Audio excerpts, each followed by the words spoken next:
The water in the tin bowl had turned grey 3 days ago, and Sarah stopped drinking it on the second day because it smelled like rust and something dying. She pressed her forehead against the iron bars, separating her cell from the one next to hers, where Maren lay curled on the concrete floor, her breathing shallow, her lips cracked white at the corners. The dungeon beneath the Ashfall Pack compound smelled like mildew and urine, and the faint copper tang of old blood that had seeped into the stone over decades. Somewhere above them, through layers of earth and timber, the Alpha King's inspection party had arrived. Sarah could hear the boots, dozens of them, hitting packed dirt in formation. She didn't care about the Alpha King. She cared about Maren's breathing, which had started to rattle 2 hours ago like a pebble caught in a paper bag. Maren was not her sister by blood.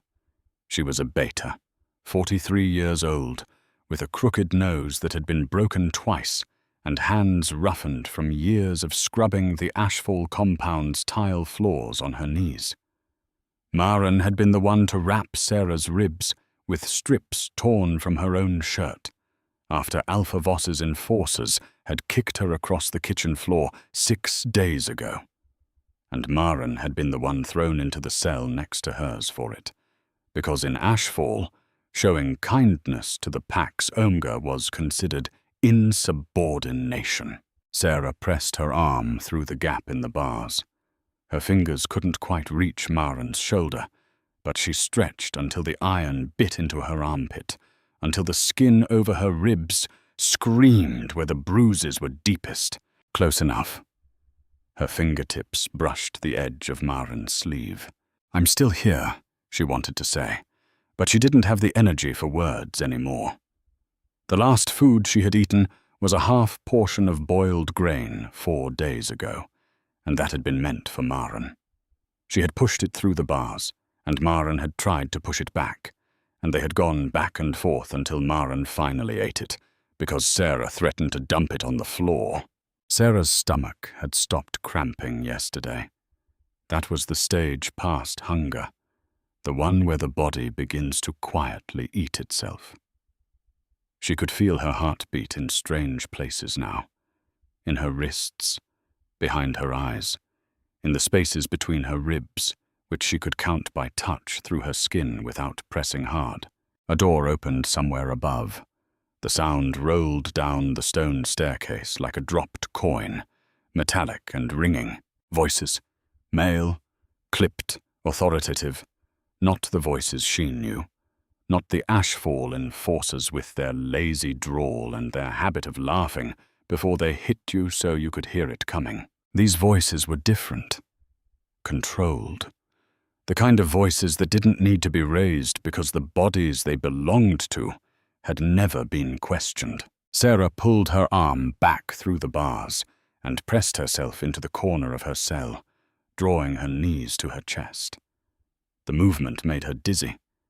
Black spots bloomed across her vision like ink drops in water, and she waited them out with her eyes closed, breathing through her nose, counting the way Maren had taught her. In for 4. Hold for 4. Out for 6. The boots were on the stairs now. She could hear Alpha Voss's voice, higher than the rest, carrying that oily smoothness he reserved for people he wanted something from. She had spent 3 years in this compound, learning the taxonomy of Voss's tones. The barking one meant someone was about to bleed. The quiet one meant he was planning something worse. And this one, this slick, eager register, meant he was performing. Whatever was coming, it was going to be a show. The torchlight hit the dungeon first, throwing long shadows across the cells. There were 8 cells total, but only 2 were occupied, Sarah's and Maren's. The rest had been emptied last week, when Voss had decided to sell his other prisoners to a trafficking ring operating out of the Northern Territories. He hadn't sold Sarah because she was too thin to be worth anything. He had told her that to her face, standing on the other side of the bars, picking at something between his teeth with a sliver of bone. You're not even worth the fuel to drive you north, he'd said. And then he had laughed, and his enforcers had laughed, and Sarah had sat very still and thought about the thing coiled inside her that she could never, ever let them see. The footsteps reached the bottom of the stairs. Sarah opened her eyes. Alpha Voss came first, his barrel chest puffed out in his ceremonial leathers, his blonde beard freshly oiled. Behind him walked 2 enforcers she recognized, and 2 she didn't. And behind them came a man who made the dungeon feel smaller, simply by entering it. He was tall in the way that architecture is tall, not just height, but presence, as if the space around him had been compressed to make room for the sheer mass of him. His shoulders were broad enough that he turned slightly to clear the doorway, and even in the dim torchlight she could see the scars on his hands. Not decorative scars, not the kind that alpha males displayed like medals. Working scars, the kind you got from gripping things that fought back. His hair was black and cut short, close to the skull, and his jaw was heavy, squared, shadowed with stubble that was a day past deliberate. He wore no ceremonial leather, no pack insignia, just a dark coat over dark clothes and boots that had seen real mud, not the polished kind that Voss's enforcers favored. But it was his eyes that made Sarah forget she was starving. They were amber, not brown leaning gold, not hazel in the right light. Amber, the color of pine resin held up to a flame, and they moved across the dungeon with the slow, systematic sweep of a predator, cataloguing a landscape for threats. Alpha King Kalen Voss. No relation to the Ashfall Alpha, despite the shared surname. The king's bloodline was old enough that the name had been given to dozens of lesser packs over the centuries as a mark of fealty, the way a lord might let a vassal stitch his crest onto a banner. Sarah knew this because Maren had told her during the long nights when they whispered through the bars. Maren knew things. Maren had been a school teacher once, before she had been traded to Ashfall as payment for a debt her former pack owed. Maren had told Sarah about the Alpha King, the way other people talked about natural disasters. With a mixture of awe and the understanding that proximity meant annihilation, he controlled 7 territories. He had ended the border wars by killing 3 rival alphas in single combat in the span of 1 week. His wolf, they said, was not a wolf at all, but something older, something that predated the modern shifter bloodlines, something that smelled like ozone before a lightning strike. Sarah pressed harder into her corner. The Alpha King's gaze moved past the empty cells, past the rusted chains bolted to the walls, past the drain in the floor where things she didn't want to think about had been washed away, and landed on Maren's cell. He stopped walking. Voss, who had been mid-sentence about the compound's renovations, kept talking for 3 more words before realizing his audience was no longer listening. He stumbled to a halt, his oily smile flickering. The Alpha King was looking at Maren through the bars, at her curled form, at the way her chest barely rose and fell, at the bruise that covered the left side of her face like a violet stain, its edges going yellow-green at the borders. "What is this?" the Alpha King said. His voice was lower than Sarah expected. Not a growl, not a bark. Quiet, the way a blade is quiet before it cuts. Voss recovered quickly. "That's just a disciplinary hold, Your Majesty. Insubordinate. Beta. Standard protocol. She'll be released after her correction period." The Alpha King did not look at Voss when he spoke. He kept his eyes on Maren. "How long has she been here?" A statement, not a question. The period at the end of it landed like a gavel. Voss hesitated. Sarah watched his throat move as he swallowed.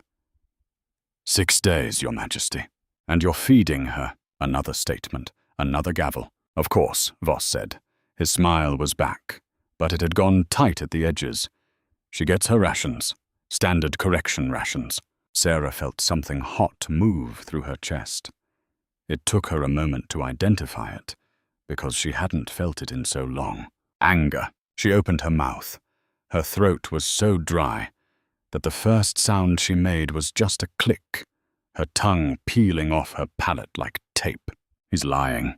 The words came out barely above a whisper, but in the stone chamber they carried.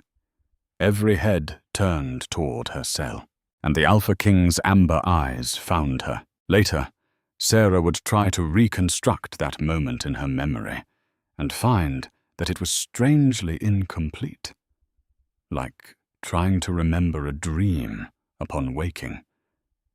She remembered the torchlight catching the angles of his face. She remembered the way his nostrils flared, once, sharply. She remembered the way his entire body went rigid, not with anger, but with something else, something she had no framework for. She remembered heat, not the heat of the torches, not the ambient warmth of the dungeon. A heat that started somewhere behind her sternum and radiated outward through her blood, reaching her fingertips and the soles of her bare feet simultaneously, as if something inside her had been waiting for this exact frequency of light, this exact pair of eyes, and had finally been given permission to ignite. She remembered the smell. It cut through the mildew and urine and rust like a knife through wet paper. Cedar, wood smoke. Something under both of those that was alive and electric. The ozone Maren had described. The smell of air before it splits apart. And she remembered his wolf, not a physical shift. He didn't change form. But something behind his eyes changed, and for a half-second she saw it, not the man, but the thing that lived inside the man, looking out at her through amber glass. Ancient. Possessive. Certain. The Alpha King took a step toward her cell. Voss started talking again, something about the Omega being deranged, being unreliable, being a known liar and troublemaker. But his words hit the air and dissolved like sugar in boiling water, because the Alpha King was not listening. He was standing in front of her cell now, one hand on the bars, and Sarah could see his knuckles whiten as his grip tightened around the iron. She should have been terrified. Every instinct she had developed over 3 years in this compound told her to make herself small, to lower her eyes, to present her throat in submission the way Voss's enforcers had trained her to do. Instead, she looked up at him. His eyes moved over her face, down to her throat, where the collar marks from last month's punishment had healed into thin pink lines, down to her arms, bare in the sleeveless shift they had given her, where the bruises made a constellation across her skin, down to her hands, which were gripping her own knees, and which were shaking, down to her ribs, visible through the fabric that hung on her frame like a sheet draped over scaffolding. Who did this? His voice had changed. It was still quiet, but the quality of the quiet had shifted. Before, it had been controlled. Now it was restrained. The difference was the difference between a door that was closed and a door that was being held shut. Sarah looked at him. She could feel something pulling at her, a physical sensation, as if a hook had been set beneath her breastbone and someone had just begun to apply tension to the line. Her wolf, which she had not felt move in years, which she had believed to be dead or dormant or simply gone, stirred. A faint tremor in the place where it had once lived, like a heartbeat returning to a limb that had gone numb. She did not answer his question. Instead, she said, "She hasn't eaten in 4 days. Maren, the woman in the next cell. She needs food and water before anything else. I don't care what happens to me. But she needs to eat. The Alpha King stared at her. His jaw worked. Something moved behind his eyes that she couldn't read. Then he turned to Voss. Open the cells. Voss blinked. Your Majesty, the protocol for correction is open the cells. This time there was no ambiguity.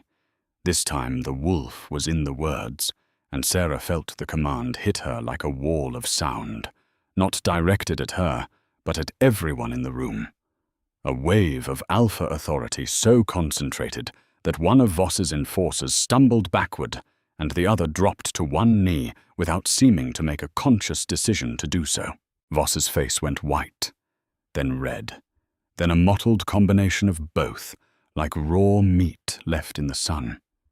He reached for the ring of keys at his belt, with hands that had begun to tremble. The Alpha King watched him fumble with the lock on Maren's cell. Then he turned back to Sarah. When did you last eat? She didn't answer. Not because she was being defiant, but because she genuinely couldn't remember. The days had blurred. 4 days. 5. The boiled grain had been before the last time Voss's enforcers had come down to remind her of her place. And that had been... She wasn't sure. Her silence seemed to answer for her. The Alpha King's hand was still on the bar of her cell, and she watched his fingers bend the iron. Not dramatically, not with a show of force. She just heard the metal groan, a low complaint, and saw the bar bow inward a 1/4 inch under his grip, as if the iron were clay, and his hand was a forge. He let go, turned to one of the men who had come down the stairs with him. Not an Ashfall enforcer, one of his own. A tall man with red hair and a face that was more scar tissue than skin on the left side. Brennan, get the medic, get food, get blankets, now. The red-haired man nodded and was up the stairs before the Alpha King had finished speaking. Voss got Maren's cell open. The door swung inward with a screech that echoed off the stone. The Alpha King was inside the cell before Voss had fully stepped back, crouching beside Maren with a gentleness that seemed impossible given the size of his body.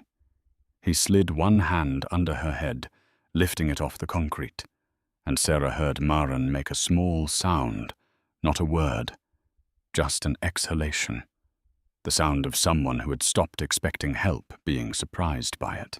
She's dehydrated, the Alpha King said. His hand was on Maren's wrist, checking her pulse. When did you last give her water? She gets water every day, Voss said. His voice had recovered some of its smoothness, but it was cracking at the edges now, like ice under unexpected weight. I personally ensure. The Alpha King looked at the tin bowl in the corner of Maren's cell. He picked it up, looked at the grey water inside, held it up so the torchlight caught it. This is what you call water. It's from the well, Voss said. Same as everyone drinks. The Alpha King poured the contents of the bowl onto the dungeon floor. It splattered against the stone in a puddle the colour of dishwater, and something small and dark writhed in it before going still. Sarah watched Voss's face. She had studied that face for 3 years, cataloguing its expressions the way a prey animal learns the sounds that precede an attack. She had seen him angry. She had seen him cruel. She had seen him aroused by his own cruelty, which was worse. But she had never seen him afraid. She was seeing it now. It looked wrong on him, like a mask that didn't fit. His features were still arranged in the shape of authority, the squared shoulders, the lifted chin. But underneath it, something was coming apart, and she could see it in the way his eyes kept darting to the staircase, calculating distance. The Alpha King stood up. He crossed to Sarah's cell. Voss hadn't unlocked it yet. Give me the keys. Your Majesty, perhaps we should discuss this upstairs, Voss began, his voice aiming for reasonable and landing somewhere closer to desperate. The Omega is... She has behavioral issues. She's been flagged for correction multiple times. I wouldn't want. The Alpha King held out his hand. Voss gave him the keys. The lock turned. The door opened, and the smell hit Sarah so hard that her knees buckled. Cedar and wood smoke and ozone. But closer now, concentrated. And underneath all of it, something that her starving brain could only process as safe. Not a word. A sensation. Like warm water after hypothermia. Like the first breath after being held under. She didn't fall because the Alpha King caught her. His arm went around her waist, and she felt the size of him then. The way his hand spanned nearly the entire width of her back. The way his body radiated heat like a furnace through his coat. She was pressed against his chest, and she could hear his heartbeat, fast. Faster than it should have been for a man this controlled. And his other hand came up and rested against the back of her head, not pulling her closer, just holding, as if he were cradling something that might shatter. Mate. The word came from deep in his chest, vibrating through his sternum and into hers. She felt it more than heard it. A single syllable that rearranged the architecture of her entire reality. No, she said. She said it quietly, without force, the way you might deny something you knew to be true, because the alternative was too enormous to comprehend in your current state of starvation and exhaustion and fear. His arms tightened, not painfully, but with a finality that told her he had heard her refusal and catalogued it and set it aside for later.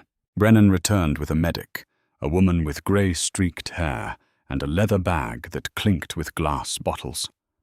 Behind her, 2 more of the king's men carried blankets, a canteen, and a wooden box that smelled like bread. The Alpha King did not let go of Sarah. He shifted her weight so that she was supported against his side, his arm a brace beneath hers, and with his free hand he pointed at Maren, her first. The medic went to Maren. Sarah watched through the bars of her own cell as the woman pressed her fingers to Maren's throat, lifted her eyelids, checked her pulse at 3 different points. The medic's face was professionally neutral, but Sarah saw the way her jaw tightened when she looked at the bruise on Maren's face, and she saw the way the medic's eyes cut to Voss with a coldness that was more damning than any accusation. Severe dehydration, the medic said. Possible cracked orbital bone. 2 broken ribs at least on the left side. Malnutrition.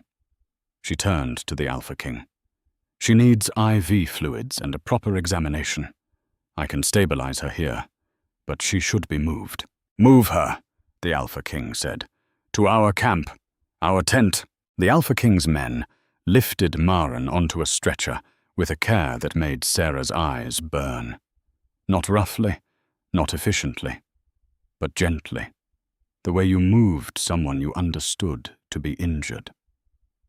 One of them tucked a blanket around Maren's shoulders before they carried her up the stairs, and that small gesture, that unnecessary kindness, broke something open in Sarah's chest that she had spent 3 years keeping sealed. She made a sound, not a word, not a cry. Something between the two, involuntary, torn from her throat like a splinter from wood. The Alpha King's arm tightened around her again. I need to go with her, Sarah said. Her voice was steadier than she expected. Maren, she's scared of strangers. She needs a doctor, the Alpha King said. And so do you. I'm fine. He looked down at her.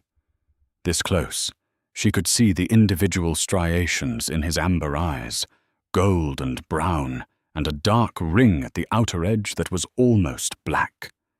She could see the scar that ran from his left ear to the corner of his jaw, thin and white, long-healed. She could see the way his pupils had dilated, even in the torchlight, fixed on her face with an intensity that should have been frightening and was instead the most anchoring thing she had felt in years. You can feel your heartbeat in your wrists, he said. Your body is consuming its own muscle tissue. You have bruises in shapes that tell me someone kicked you while you were on the ground. You have collar marks on your throat that are less than a month old. And you haven't eaten in 4-5 days, maybe more. He paused. You are not fine, but you will be. He said it with the same certainty that he had said everything else. Not a promise, a statement of fact. As if her recovery was as inevitable as sunrise, simply because he had decided it would be so. Sarah looked at him and felt the thing inside her stir again. Her wolf, faint, like candlelight seen through fog, but there, present, reaching toward this man, this stranger, with a recognition that bypassed every rational thought she had. She pushed it down. She had gotten very good at pushing things down. I'm not leaving without knowing Maren is safe, she said. Then I'll carry you to where she is, and you can see for yourself. He didn't wait for her to agree. He shifted his grip and lifted her, not bridal style, not dramatically, but with one arm under her knees and the other behind her shoulders, the way you pick up a child who has fallen asleep in the car. She weighed nothing. She knew she weighed nothing. The realization should have been humiliating, but his arms were steady, and his heartbeat was strong against her ear, and the cedar and smoke smell of him was filling her lungs with every breath, and she was so tired, so profoundly exhausted, that for the first time in 3 years, she let someone else bear her weight. They were halfway up the stairs when the Alpha King stopped. He looked back over his shoulder at Voss, who was standing in the dungeon surrounded by his enforcers, all of whom had found reasons to study the floor. Clear the compound, the Alpha King said. Every cell, every room, every corner. I want every member of this pack assembled in the courtyard in 1 hour. And Voss? He paused. If she dies, the beta woman, you die. Same day. Same hour. Am I unclear? Voss opened his mouth, closed it, shook his head. The Alpha King carried Sarah up the stairs and into daylight. She had been underground for 6 days, and the sun hit her like a physical blow. She turned her face into the Alpha King's coat, pressing her eyes against the rough fabric, and felt the tears come, not from emotion, but from the sheer assault of unfiltered light on eyes that had adapted to darkness. The air above ground smelled different. Grass and dust, and the distant scent of pine.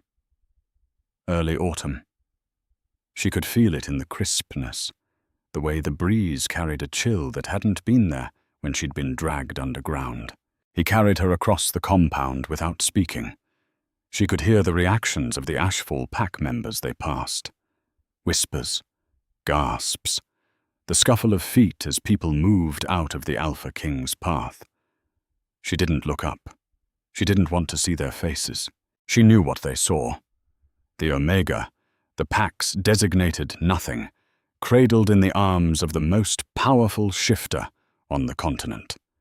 The girl who scrubbed their toilets and washed their dishes and slept on a mat in the compound's basement hallway, because she wasn't worth a room.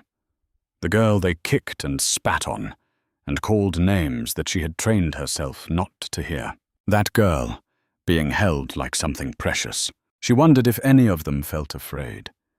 She hoped so. The Alpha King's camp was set up in the field east of the compound. 3 large tents in dark canvas, a ring of vehicles, and a perimeter of guards who snapped to attention as the king approached. Sarah counted the guards without meaning to. A habit. In Ashfall, you always counted the people who could hurt you. He brought her to the largest tent. Inside, it was warm. A portable heater hummed in one corner, and the air smelled like canvas and coffee and the faint medicinal sharpness of antiseptic. Maren was on a cot at the far end, an IV line in her arm. The medic bent over her checking vitals. Maren's eyes were closed, but her color was already better, a faint pink returning to her grey cheeks. Sarah exhaled. The Alpha King set her down on a second cot, next to Maren's. She immediately swung her legs over the side and reached for Maren's hand. Their fingers interlocked. Maren's were cold, but they squeezed back, weakly, and Sarah felt the seal in her chest crack a little further. "She's stable," the medic said, glancing at Sarah with an expression that was clinically neutral but not unkind. "I need to examine you now." Sarah shook her head. "Maren first. Make sure she's—" "I am making sure," the medic said. "But you're the one who looks like you'll collapse in the next 10 minutes, so I'd appreciate your cooperation." The Alpha King pulled a chair to the side of Sarah's cot and sat. The chair was a standard folding camp chair, and under his frame it looked like furniture made for a doll. He sat anyway, his knees wide, his elbows on his thighs, his hands clasped between them. Watching her. "Let her examine you," he said. It was not a command. She could hear the effort it took him to keep the command out of it. "Please," that word. "Please." It sounded strange coming from him, like a vocabulary word he had learned in a language he didn't usually speak. She had the sense that he did not say it often, that he was saying it now specifically because she had said no to him in the dungeon, and he was trying with visible difficulty to give her the choice he wanted to take away. She let the medic examine her. It was not pleasant. The medic catalogued her injuries with the systematic thoroughness of someone who had seen violence before and had learned to document it without flinching. Sarah watched the Alpha King's face during the examination. She watched it when the medic counted her ribs. She watched it when the medic noted the scars on her back, thin white lines from a belt, layered over older scars from something sharper.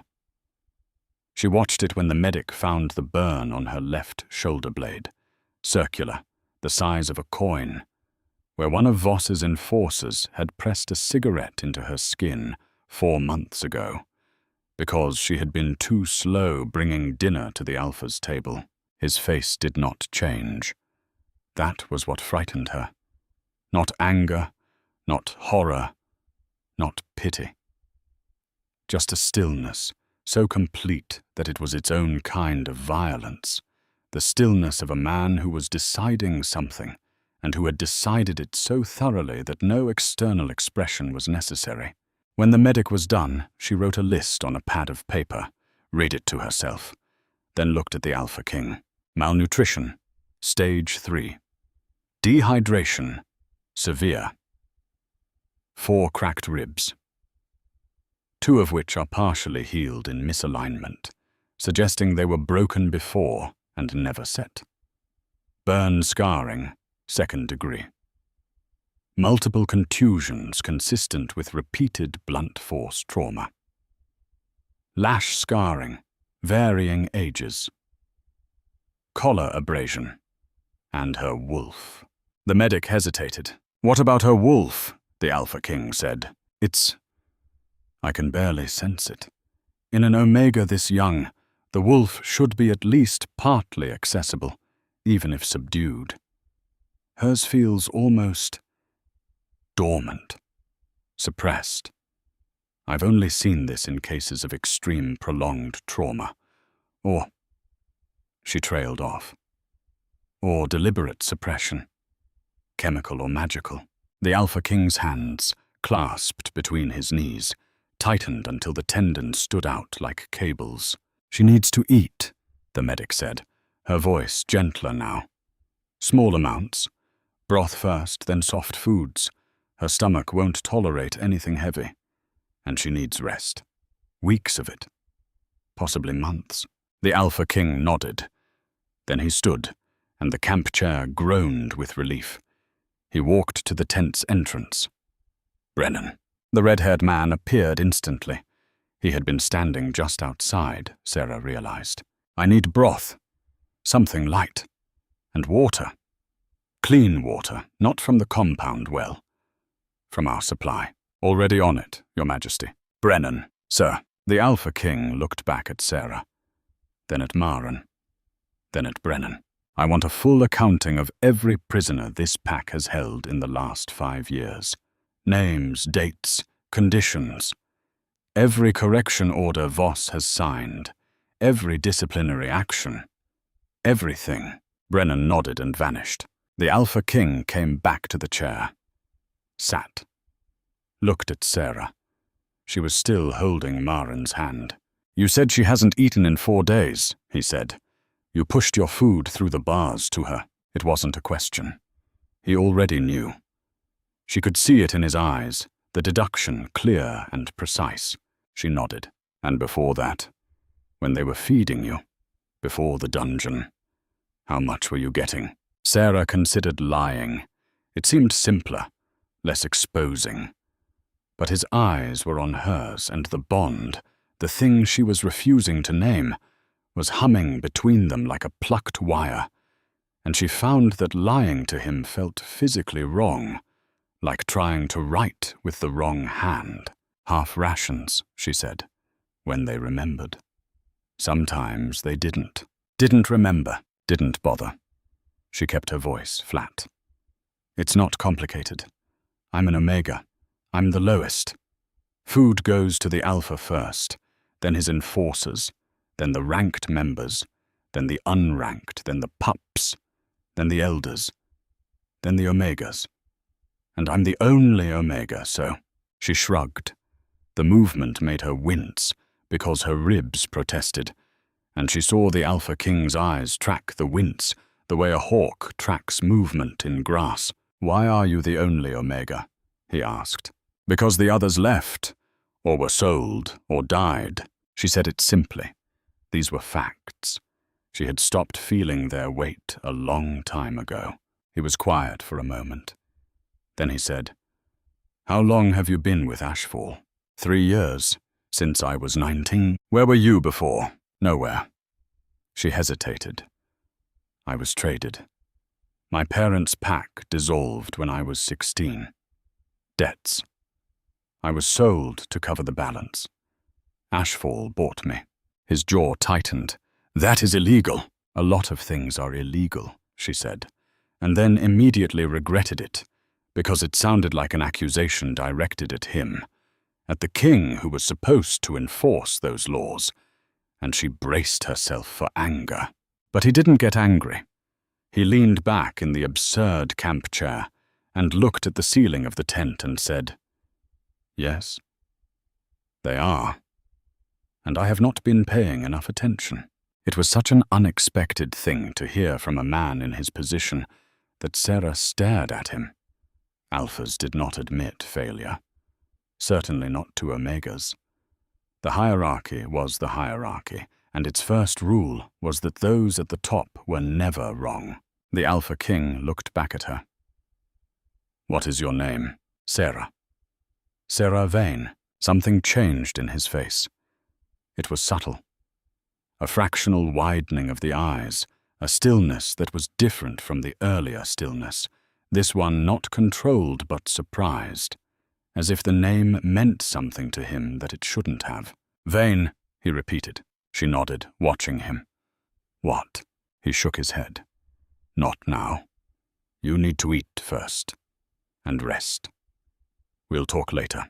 About what? About why Alpha Voss has been hiding an Omega with a bloodline that went extinct 20 years ago in his basement. Sarah's hand tightened on Maren's. She felt the blood leave her face. What are you talking about? He looked at her steadily. Your mother's name. Was it Lyra? The tent went very quiet. Even the portable heater seemed to hold its breath. Sarah's mouth opened. Closed.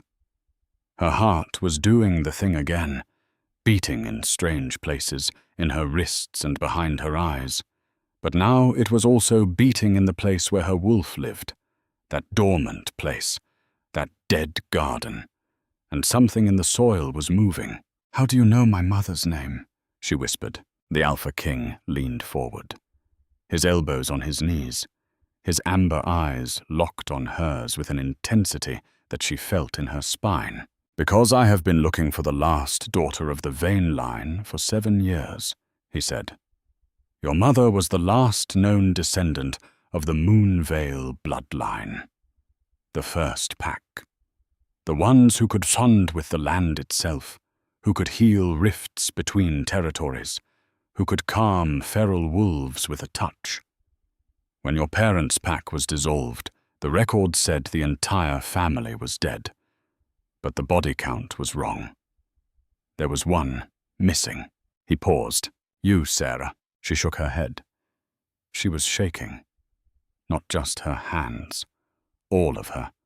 A fine tremor that started in her chest and radiated outward. "I'm an Omega. I don't have a wolf. I can't even shift.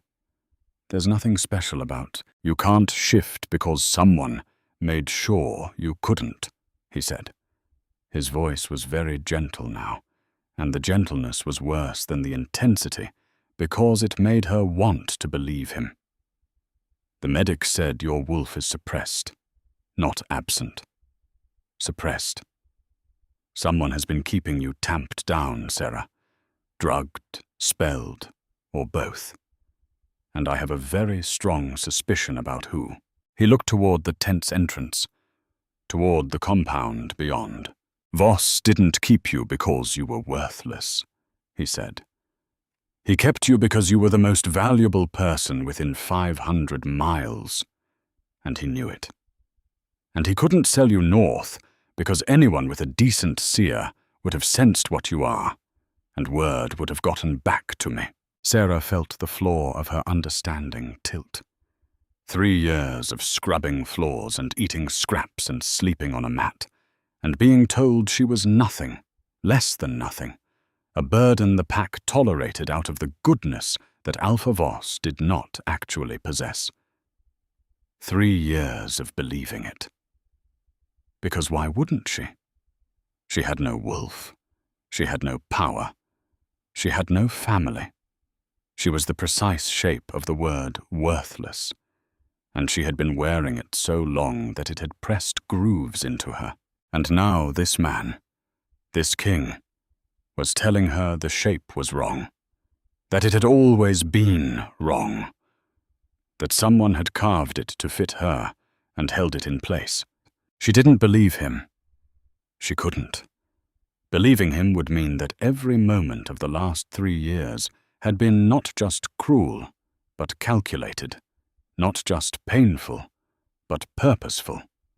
And that was a level of betrayal that her starving, exhausted brain could not currently metabolize. "I need to eat," she said. Her voice sounded strange to her own ears. Far away. The Alpha King nodded. "Yes, you do." The broth arrived. Brennan brought it himself, in a ceramic mug, steaming. It smelled like chicken and thyme and something else. Ginger, maybe. Something warm. Sarah took the mug in both hands and felt the heat seep into her palms and up her arms, and the sensation was so intense that her vision blurred. She turned to Maren. The medic looked up from Maren's bedside. "She's on fluids. I can try a small amount of broth in about 20 minutes, once her body has had a chance to rehydrate." Sarah looked at the mug in her hands. She looked at Maren. She looked at the Alpha King. "I'll wait," she said. The Alpha King stared at her. "You haven't eaten in at least 4 days. I know how long it's been." She held the mug carefully, feeling its warmth, not drinking. "I've waited this long. I can wait 20 more minutes." Maren eats first, or at the same time. Not after. The tent was silent. Brennan, standing in the doorway, made a sound that might have been a cough, or might have been something else. The medic looked between Sarah and the Alpha King, with an expression that suggested she was recalibrating several assumptions. The Alpha King sat back. He was looking at her the way he had looked at her in the dungeon. Not with pity, not with admiration, with recognition. as if she were confirming something he had already suspected. And the confirmation was not a surprise, but a weight he was adding to a scale that had already tipped. 20 minutes, he said. She waited. The 20 minutes were the longest of her life, longer than the days in the dungeon, because the broth was right there in her hands, and her body was screaming for it, every cell, every nerve, a chorus of need so loud that it drowned out thought. She held the mug and breathed the steam and felt the saliva pool in her mouth and did not drink. The Alpha King watched her. He did not speak. He did not try to convince her. He just sat in his absurd camp chair, with his hands clasped and his amber eyes steady. And he watched her choose someone else over herself, with the kind of attention that a man gives to something he is committing permanently to memory. At 19 minutes, the medic gave Maren a small cup of diluted broth through a straw. Maren's eyes opened. She looked confused, then frightened.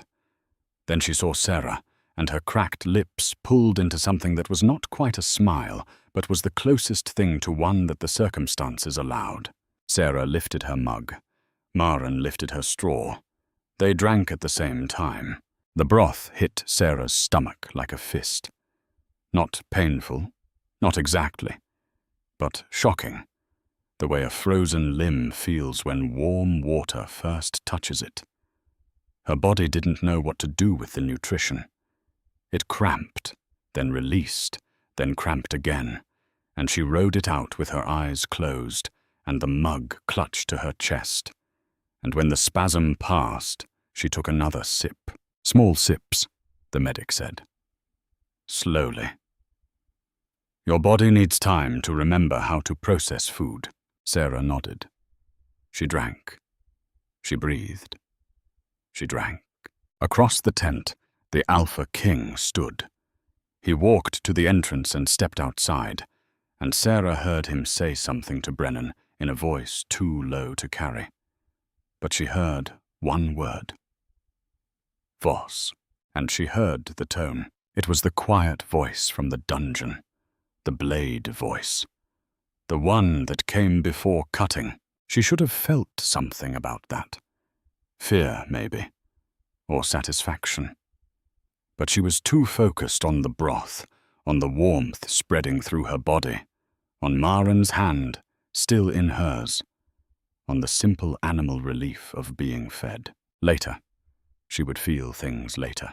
For now, she drank. The Alpha King returned after 10 minutes. He had a folder in his hand, thick edges curling. He sat back down and opened it on his knee and began reading, and his face did something that Sarah would later describe to Maren as shutting like a door. One expression replacing another, smoothly, completely.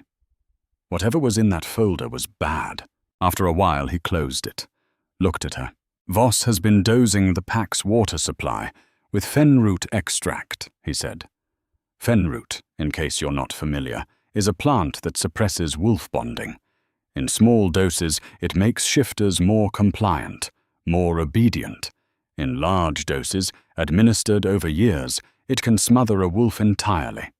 Make it go dormant, make the person believe they don't have one. Sarah's hand went still around the mug. The compound's well water, the Alpha King continued. The grey water in your cell. All of it. Laced. His people have been doing it for years. Not just to you, to the entire pack. But you've been getting a concentrated dose, in your food when you got food, in the water they occasionally remembered to bring you. He let that settle. Your wolf isn't dead, Sarah. It's been poisoned. And once the fenroot clears your system, which will take weeks, possibly a month, it will come back. She put the mug down very carefully on the cot beside her. Her hands were shaking again. Why? She said. Why would he do that to the whole pack? Because a compliant pack doesn't question, the Alpha King said. Doesn't resist. Doesn't notice when their alpha sells their members to traffickers, skims pack funds, violates territorial law. A drugged pack is a quiet pack, and a quiet pack is profitable, and me specifically. Because the vein bloodline, Hep is the natural counter to alpha dominance. Your gift, the Moonveil gift, isn't raw power. It's resonance. You can feel what others feel. You can soothe a feral wolf. You can sense lies. You can stabilize a mate bond at a distance. And in the old histories, a Moonveil heir could break an alpha's command with a word, simply by existing as a counterweight. He leaned forward. You are the single most dangerous person in this compound, Sarah. Not because you can fight, because you can make the fighting stop. And Voss knew it, and he spent 3 years making sure you never found out. The silence that followed was so thick that Sarah could hear Maren's IV drip, a metronomic plink of fluid, steady and small.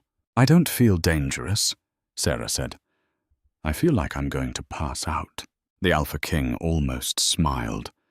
It didn't quite reach his mouth, but it reached his eyes, a brief warming of the amber, a softening of the lines around them. You should lie down, he said. She didn't want to lie down. She wanted to go back to the compound and find Alpha Voss and ask him to his face if this was true. She wanted to scream. She wanted to run. She wanted to sleep for a year. Instead, she looked at the Alpha King and said, Why have you been looking for me for 7 years? Because the Moonveil bloodline is tied to the stability of the territories, he said. Without a living Moonveil heir, the territorial bonds weaken. Pack borders fray. Feral wolves increase. Wars start. The last 2 decades have been the most violent in recorded shifter history, and it began the year your family's pack was dissolved, and every vein was declared dead. He paused. And because my wolf has been pulling me east for 7 years, he said, quieter now, toward something I couldn't name, toward a scent I kept catching in dreams, cedar and rain and something underneath, something that smelled like the first green thing after a forest fire. He looked at her. I didn't know it was you until the dungeon. But my wolf knew. He's known for 7 years, and he will not let me leave this place without you. Sarah closed her eyes. The bond, the thing she kept refusing to acknowledge, pulsed between them. Not demanding, not aggressive, just present. A second heartbeat overlaid on her own, slightly out of sync, slightly faster. His. I can't think about this right now, she said. You don't have to, he said. Rest, eat, get strong. I'm not going anywhere. She opened one eye. What about Voss? Voss, the Alpha King said, will be dealt with. Tonight, in front of his pack, every single member of which is about to learn that they've been drugged for the better part of a decade. He stood. Sleep, Sarah. She wanted to argue. But the broth was warm in her stomach, and the cot was softer than anything she'd slept on in 3 years, and Maren's hand was still in hers, and the Alpha King's scent was in the air around her, cedar and wood smoke and the electric undercurrent, and her body made the decision for her. She slept. She dreamed of wolves, not the domesticated, hierarchical wolves of the pack structure she knew. Something older, something that ran through forests that no longer existed, through starlight that was sharper and colder than modern starlight, through air that tasted like raw silver. In the dream, she had 4 legs and her pelt was white, not the white of snow, but the white of moonlight, translucent, shimmering, and she ran alongside a wolf that was black and massive and burning with a heat she could feel through his fur without touching it. They ran together through the ghost forest, and the trees bent toward them as they passed, and the ground healed where their paws struck it, cracks in the earth ceiling shut, dead roots flushing green. And she understood in the way you understand things in dreams that this was what they were supposed to do. Not fight. Not dominate. Restore. She woke to voices. It was dark. The tent was lit by a single electric lantern, low, casting a warm yellow pool across the canvas walls. Maren was asleep on the cot beside her, her breathing deep and even, her face relaxed in a way Sarah hadn't seen in months. The IV was still in, dripping its patient drip. The voices were outside the tent. 2 of them. The Alpha King and someone else. She sat up slowly. Her body protested, but less than before. The broth had done something. She felt not good. Not yet. But less like she was actively dying, which was an improvement. She moved to the tent's entrance and listened. "You can't just seize a pack," the second voice was saying, male, older, with the clipped precision of someone who spent time in council chambers. "There are protocols. The territorial accords require a formal challenge. A tribunal." "I don't need a tribunal," the Alpha King said. "I need an executioner, Kalen." The older man's voice sharpened.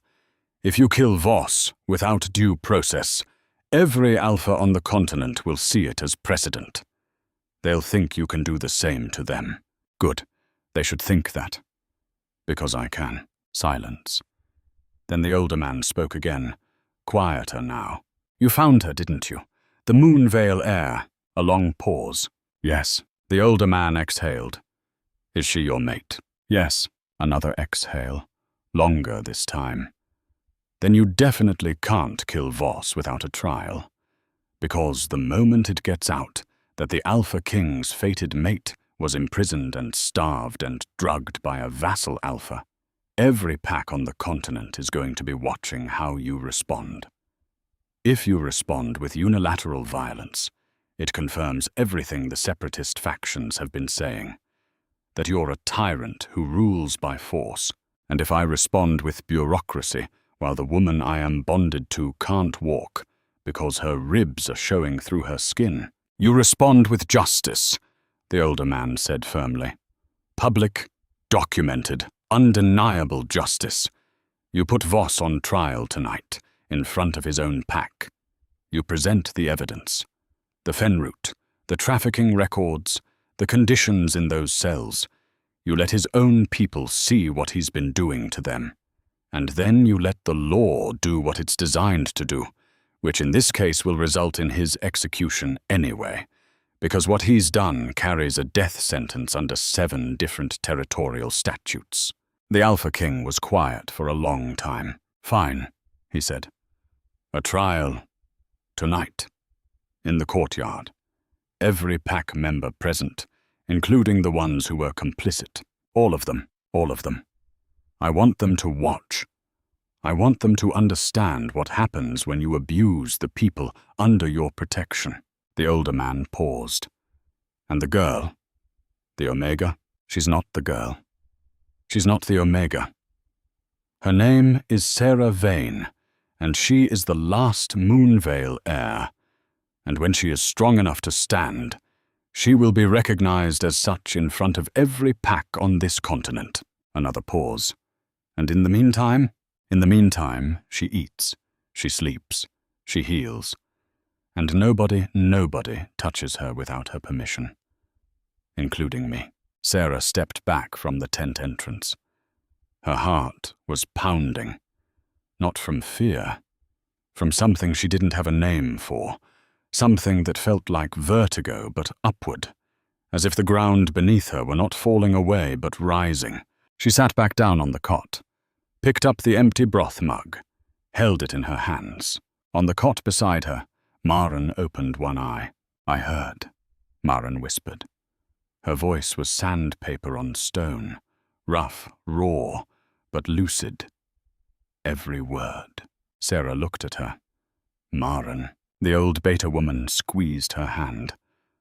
"I always told you," she whispered. "I always said there was something about you. Remember? The night you healed that pup's fever just by holding him? The time the feral wolf at the border calmed down when you walked past. I told you. Something different. That was just coincidence, Sarah said. But the word felt hollow in her mouth, like a shell with nothing inside. Moonveil, Maren said. She smiled, and even with the bruise and the cracked lips, the smile transformed her face. Your mother's eyes. You have your mother's eyes. I never told you because I wasn't sure, and I didn't want to give you hope that could be taken away. But I knew Lyra Vane before, when I was teaching in the Northwood district. She came to a parent conference once. Same eyes. Same way of tilting her head when she was listening. Sarah's vision blurred. Maren, why didn't you? Because knowing would have put you in more danger, Maren said. If Voss knew that you knew, he would have killed you. Or worse. The suppression was working. You were safe as long as you didn't know. I was waiting for... She gestured vaguely at the tent, at the camp beyond, at the universe that had apparently decided to intervene. This. Something like this. Sarah leaned forward and pressed her forehead against Maren's shoulder and breathed. The older woman smelled like antiseptic and the faint underlying scent that Sarah had known for 3 years, soap and dry paper, the ghost of a classroom that Maren had left behind a decade ago. They stayed like that for a while. The trial happened at sundown. Sarah insisted on being there. The medic argued. The Alpha King argued, though argue was a strong word for the careful, almost tentative way he presented his case, as if he were still learning the language of asking rather than commanding. Sarah listened to both of them, and then stood up from the cot and walked slowly to the tent entrance, and looked back at them with an expression that made further argument feel unnecessary. The Alpha King provided a coat. His coat. The one he'd been wearing in the dungeon. It was enormous on her, the sleeves hanging past her hands, the hem nearly at her knees, and it smelled like him, cedar and wood smoke, and wearing it felt like being inside a warm room. He walked beside her across the field to the compound's courtyard, matching his stride to hers, which was slow and unsteady. She felt him adjust his pace without being asked, the way a large animal moves carefully around a smaller one, not out of condescension, but out of awareness. Once she stumbled. His hand was at her elbow before she registered the loss of balance, steadying her, and then releasing her the moment she was stable. She looked up at him. He looked back. Okay, he said. Just a question, not a command, not a demand. Okay, she said. They reached the courtyard. The entire Ashfall pack was assembled. Nearly 200 people arranged in rough rows, many of them looking confused, some of them looking afraid. Sarah recognized faces. The enforcers who had kicked her, the kitchen staff who had shorted her food, the pack mother who had once spat on her in front of the dining hall because Sarah had accidentally made eye contact with her son. She recognized Voss, standing in the center of the courtyard, flanked by 2 of the Alpha King's guards. He was not in his ceremonial leathers anymore. Someone had taken them.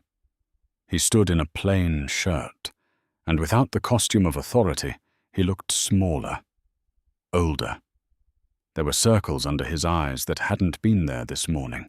Sarah looked at him and waited for the anger to come. It didn't.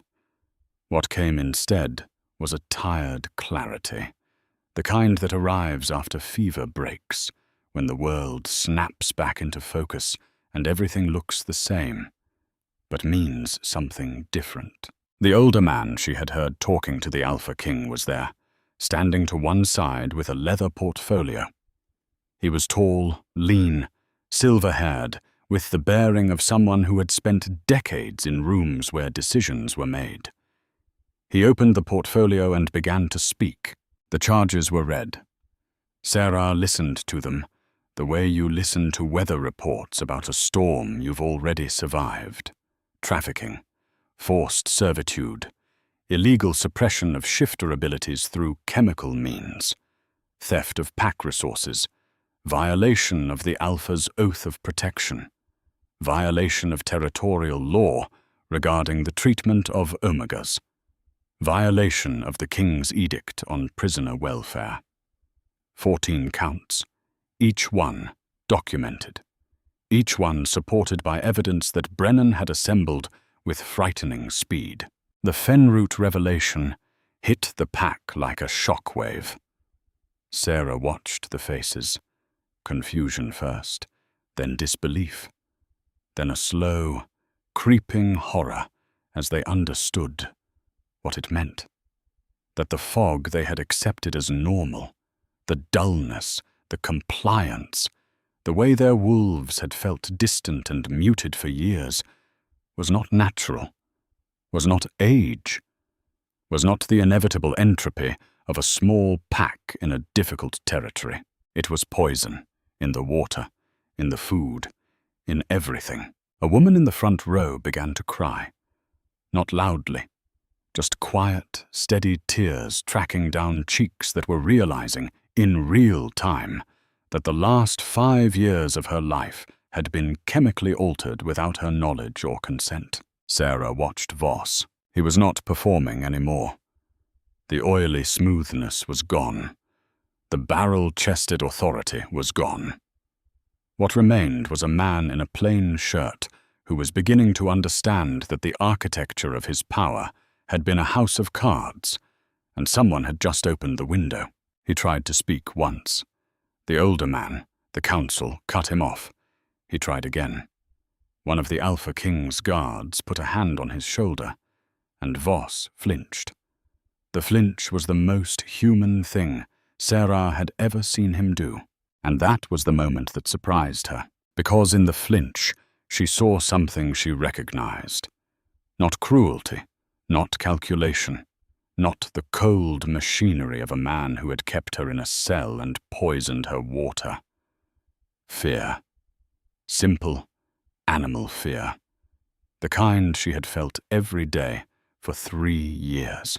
It didn't make her feel sorry for him, but it made him real in a way he hadn't been before, and that reality was more unsettling than his cruelty had ever been.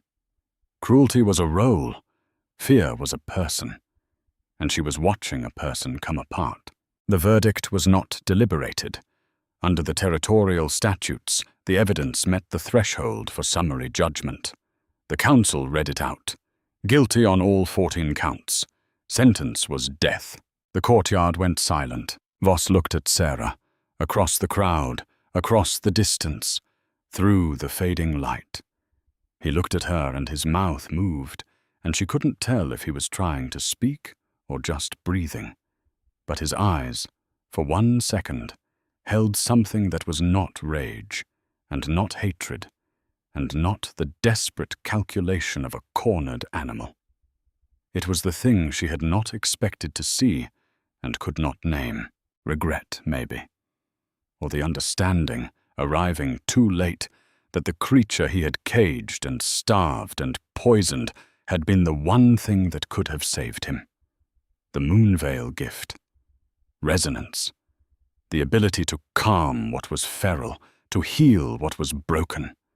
If he had treated her with even basic decency, she could have stabilized his pack without the Fenroot, could have calmed the unrest without the drugs, could have been the solution to the problem he'd been trying to solve with cruelty. He had held the cure in his basement and treated it like garbage.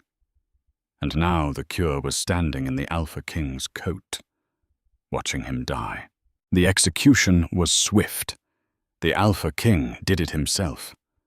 Not with ceremony, not with a speech, not with the dramatic display that the genre demanded. He walked to Voss, looked him in the eye, and broke his neck with one hand. The sound was small, a click, like a branch snapping underfoot. Voss went down and didn't move, and it was over. Sarah felt nothing. She had expected to feel satisfaction, or relief, or the cathartic release that comes when the person who hurt you is punished. But it was more like a door closing, a sound, and then silence. And then the world continued. The Alpha King turned to the assembled pack. "This compound is now under the direct authority of the Crown," he said. "Your water supply will be replaced. Your food will be supplemented. Medical teams will examine every member of this pack over the next 72 hours. The Fenroot will clear your systems within weeks. Your wolves will return." He paused. "If anyone in this compound has information about additional crimes committed under Voss's leadership, trafficking routes, undocumented prisoners, financial theft, you will report it to my council before dawn. Cooperation will be noted. Silence will be interpreted as complicity." He did not look at Sarah while he spoke, but his hand found hers in the crowd, and his fingers interlocked with her bony, trembling ones, and the warmth of his palm was an anchor she had not asked for, but could not bring herself to release. The next 3 weeks happened in fragments. Sarah's body recovered faster than the medic expected. The broth graduated to soft bread, then eggs, then meat, then meals that tasted like actual food rather than survival. She ate 3 times a day, sometimes 4, and each meal felt like a small defiance, a reclamation of something that had been taken from her, so gradually she hadn't noticed until it was gone. Her body filled in, not quickly, not dramatically, but steadily. The ribs receded. The hollows of her cheeks softened. Her skin, which had been the color of tallow, warmed to something closer to living. The bruises faded through their spectrum, purple to green, to yellow to memory. Maren recovered alongside her. The cracked orbital bone was set properly by the king's surgeon, and the swelling went down, and the bruise shrank, and Maren began to look like herself again.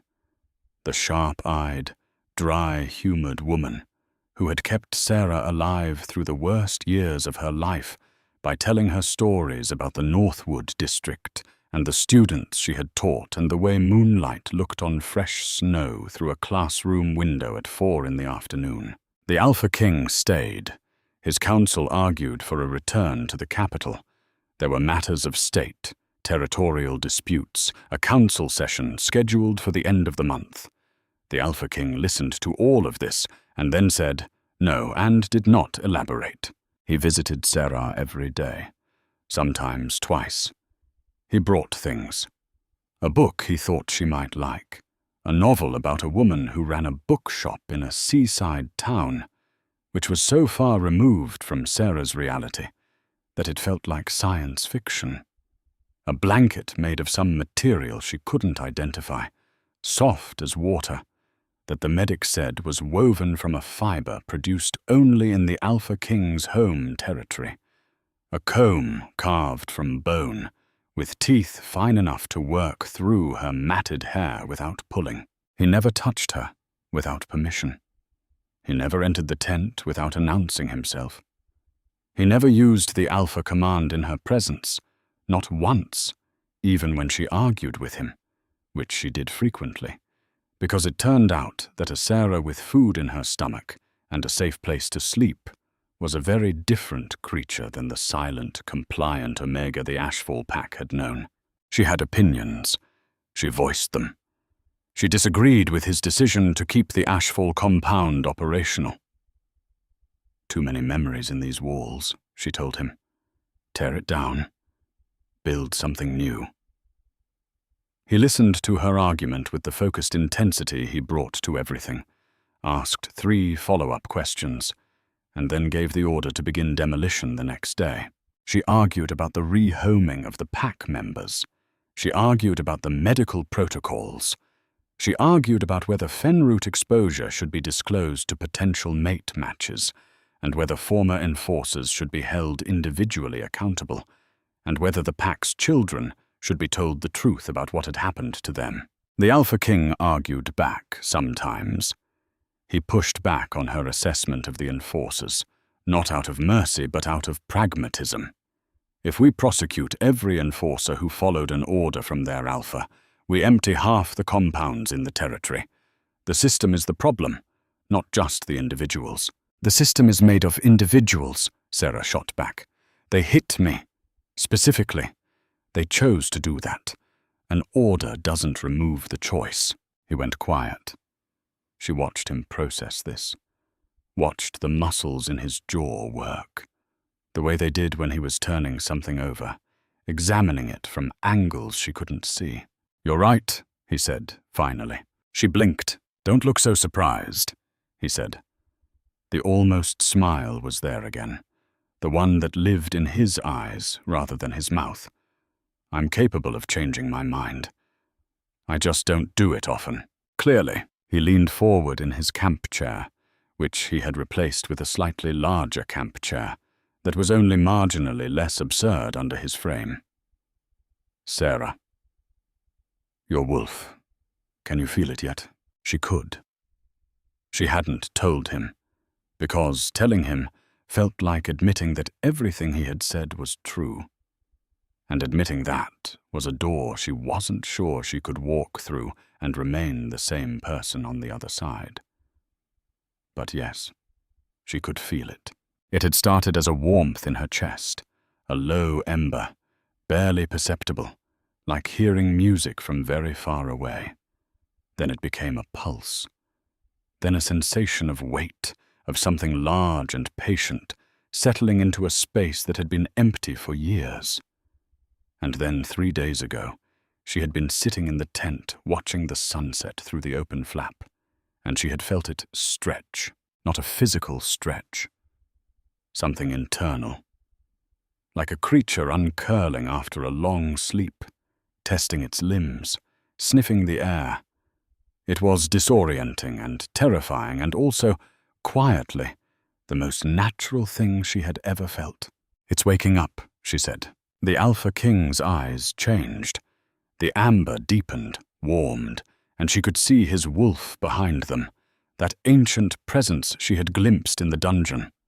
Not pushing, not demanding, just watching, the way hers was watching from the other side.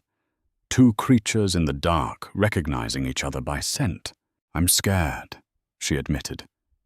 She didn't know why she said it. It was not the kind of thing she said. But the bond, the thing she had stopped pretending didn't exist about 10 days ago, had this effect on her. It made concealment feel exhausting, like holding your breath. You could do it for a while, but eventually the body made the choice for you. "What are you scared of?" he asked. "That I'll shift, and she'll be too much. That whatever the Moonveil line is supposed to be, I won't be good enough. That I've been empty for so long that being full will break something." He was quiet. Then he got up from the absurd camp chair and crossed to her cot and sat beside her, close but not touching, and said, "The first time I shifted, I destroyed a barn." She looked at him. "I was 14, he said. "Late bloomer. My wolf came in the middle of the night, no warning, and I went from a boy asleep in a bed to a beast standing in a field of splintered wood, with no memory of how I got there. My mother's horse was in that barn. He survived. The barn did not." He paused. "My point is that shifting is not graceful. It is not beautiful the first time. It is violent and messy, and you will probably break something, and I will be there when it happens, and I will not let anything hurt you, including yourself." She looked at his hand, resting on the cot between them. Large, scarred, steady. She put her hand on top of it. His fingers closed around hers immediately, reflexively, and she felt his pulse jump, felt the bond between them light up like a circuit completing. a rush of warmth and certainty, and something deeper, something that her wolf rose toward the way a plant turns toward the sun. "Mate," his wolf said, through the bond, not in words but in sensation. A single sustained note of recognition. "Yours." "Yes," her wolf answered, and Sarah heard it in her own chest, felt it vibrate in her own bones, and the word was not a submission or a capitulation. It was a homecoming. 4 days later she shifted. It happened at dawn. The sky was pale grey and pink, the air sharp with early frost, and she was standing in the field beyond the ruined compound, with Maren watching from a blanket and the Alpha King standing 20 feet away, close enough to reach her, far enough to give her space. The medic had said her wolf was strong enough. The fen route was nearly clear. The connection was there, available, waiting. All Sarah had to do was reach. She reached. The pain was extraordinary. Not the clean pain of injury, which she was familiar with, but a restructuring pain, her bones reorganizing, her muscles stretching and reforming, her skin splitting and reknitting around a new shape. She screamed. The sound started human and ended in something else, a howl that climbed the octave ladder and shattered the dawn silence like glass. And then she was standing on 4 legs. The world looked different, sharper, wider. She could see the individual frost crystals on each blade of grass. She could hear the heartbeat of a rabbit in a burrow 60 yards away. She could smell everything: the pine sap in the distant tree line, the coffee in the camp, the antiseptic in the medical tent, Maren's dry paper scent, the Alpha King's cedar and ozone presence. And she could feel the land, not metaphorically, not poetically, literally. The earth under her paws was speaking to her in a language that bypassed sound and arrived directly in her nervous system. She could feel the root systems of the trees, the water table below, the slow tectonic heartbeat of bedrock deeper still. She could feel the places where the territory was scarred, where pack conflicts had torn the fabric of the land's energy, and she could feel her own power responding, reaching toward those wounds, offering to close them. "Moonveil," Maren breathed from her blanket, and Sarah turned her new head and saw the old woman crying, and the tears were not from sadness. The Alpha King shifted. She heard it more than saw it. A sound like thunder contained in a small space, and then the man was gone, and in his place was a wolf the color of deep space, black that was not merely an absence of light, but an absorption of it. He was enormous, not just large, enormous, his shoulders level with her own, despite the fact that she was not small in this form. His eyes were the same amber, brighter now, burning, and his scent intensified in wolf form until the ozone was almost a physical sensation. Static electricity that made the air crackle around him. They stood in the frosted field and looked at each other, and then they ran. Not toward anything, not away from anything. Just ran. The way things run when the running is its own purpose, when the body exists to move and the world exists to be moved through.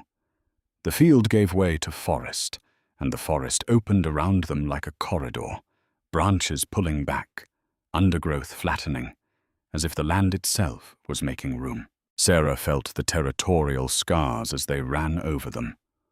Old battle sites, places where pack borders had been contested with blood. She let her power flow into them, not consciously, not with effort, but the way a river fills a dry bed, naturally, inevitably. Behind her, the earth sealed. The dead patches greened. The spiritual wounds in the territory's fabric closed like zippers, one by one, and she felt the land sour with a relief so vast it was geological. Beside her, the Alpha King's wolf ran, and she felt his awe through the bond, not at her power, though that was there. At her, the way she moved, the way the light caught her pelt, which was white, luminescent white, the white she had seen in her dream, moonlight made solid, the way she turned her head and her eyes, gold now, caught his. And the bond between them was not a thread, but a bridge, wide and stable, and built to carry weight. They ran until the sun was fully up. Then they stopped at the edge of a river, breathing hard, and Sarah shifted back. The Alpha King shifted beside her, and they stood in human form on the riverbank, both of them winded, both of them different than they had been an hour ago. He looked at her. She looked at him.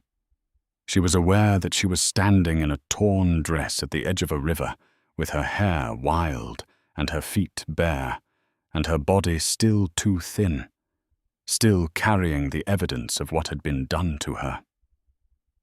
But she was also standing in a body that contained a wolf that could heal the land, and beside a man whose wolf had recognized hers across a dungeon and chosen her, in the moment when she was at her lowest and most ruined. He reached out and pushed a strand of hair behind her ear. His hand lingered. His thumb traced the line of her jaw, and his eyes asked the question before his mouth did. "Can I?" She nodded. He kissed her. Not roughly, not with the possessive hunger she had expected. Gently.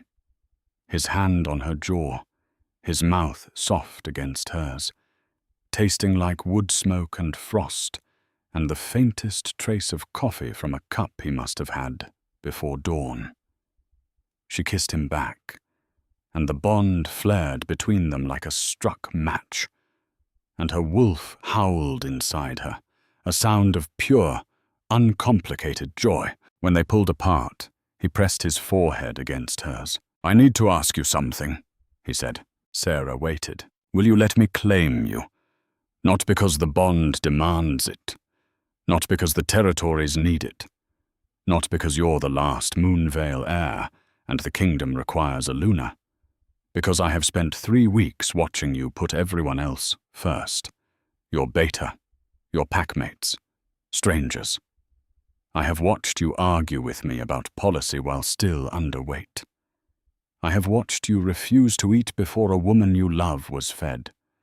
I have watched you survive 3 years of hell and come out of it not hardened but whole, still capable of kindness in a world that gave you none. And I want to spend the rest of my life being the person who makes sure you never have to choose between your own survival and someone else's again." Sarah felt her eyes burn.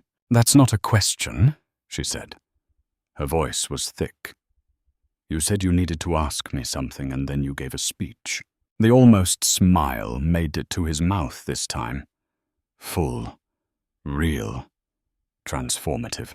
"Will you let me claim you, Sarah Vane?" She looked at him, at the scars on his hands, at the amber eyes that had found her in a dungeon and seen something worth claiming in the ruin, at the man who had carried her up the stairs and broken a tyrant's neck and replaced her camp chair with a bigger one and brought her a novel about a seaside bookshop because he thought she deserved to know that worlds existed where the worst thing that happened was a delayed mail delivery. "Yes," she said. He marked her that evening. The ceremony was held in the field where they had run that morning, not in the compound, which was half demolished now, its stones being carted away to build something new. Maren stood at the front of the assembled crowd, the Ashfall Pack members and the Alpha King's retinue combined, and she was crying again, openly, without embarrassment, the way people cry when something they hoped for but did not expect actually happens. The marking was simple. Sarah had expected ritual. There was none. Just the two of them, standing in the field under a sky that was going from blue to gold, and the Alpha King's mouth on her neck, where the collar marks had been, and his teeth pressing into the skin, Not brutally, not savagely, but firmly, with intention, and the bond between them flaring from a match to a bonfire to something beyond fire, something that rewired her nervous system and opened a channel between them that she knew would never close. She felt his emotions hit her like a wave. Not just the possessive hunger she had expected, though that was there, a deep, primal claim that vibrated through him like a bass note, but also tenderness, wonder, a gratitude so fierce it bordered on grief, the gratitude of a man who had spent 7 years following a pull he couldn't explain toward a woman he didn't know existed, and who had found her starving in a cell and had to look at her ribs through her skin and know that every day he hadn't found her sooner was a day she had suffered alone. She sent back. Not words. The resonance. The moon veil gift. She let him feel what she was feeling. The relief. The disbelief. The stubborn, persistent spark that had kept her alive through 3 years in the dark. She let him feel Maren's hand through the bars. The boiled grain pushed through to someone who needed it more. The counting breaths, in for 4, hold for 4, out for 6. That had been the only wall between her and collapse. She let him feel the moment in the dungeon when she had smelled cedar and wood smoke and something electric, and her dead wolf had stirred, and the world had tipped on its axis. He shuddered against her. She felt it through the bond, through the mark, through every point of contact between them. A tremor that started in his chest and ran through his body like an earthquake in miniature. When he lifted his head, his eyes were wet. She didn't comment on it. She just took his hand and held it, and they stood in the field while the pack watched, and the sky turned gold, and somewhere beneath their feet, the land pulsed with a heartbeat that matched their own. 1 month later, the Alpha King's compound in the Western Territories. Sarah stood on the balcony of the room that was now hers, though hers felt like a word too small for the space. It was a room with windows that overlooked a valley, and a fireplace that someone kept stocked without being asked, and a bed with sheets so soft they felt like an argument against everything she had ever slept on before. She was looking at the valley. The frost had come early this year, and the trees were turning, gold and rust and a deep wine red that caught the morning light like stained glass. Behind her, in the room, the Alpha King was arguing with Brennan about supply lines. His voice was a low rumble, familiar now, woven into the fabric of her daily life, the way the sound of the fire was, the way Maren's laughter was. Maren was downstairs, in the library that Sarah had demanded be built into the compound's renovations, organizing the books by a system that made sense only to her, and that she defended with the ferocity of a woman who had once managed a school library for 300 students. Sarah touched the mark on her neck. It had healed into a crescent of raised skin, pale against her throat, and when she touched it, she could feel the bond hum. Feel his presence at the other end of it, steady and warm and completely, immovably hers. She heard him stop mid-sentence, felt his attention shift through the bond. A moment later, he was behind her on the balcony. His arms came around her waist, which had filled out, which no longer felt like a collection of bones under fabric, and he rested his chin on top of her head and looked at the valley with her. "You stopped talking to Brennan," she said. "Brennan can wait." Brennan looked annoyed. Brennan always looks annoyed. It's his resting face. She leaned back into him.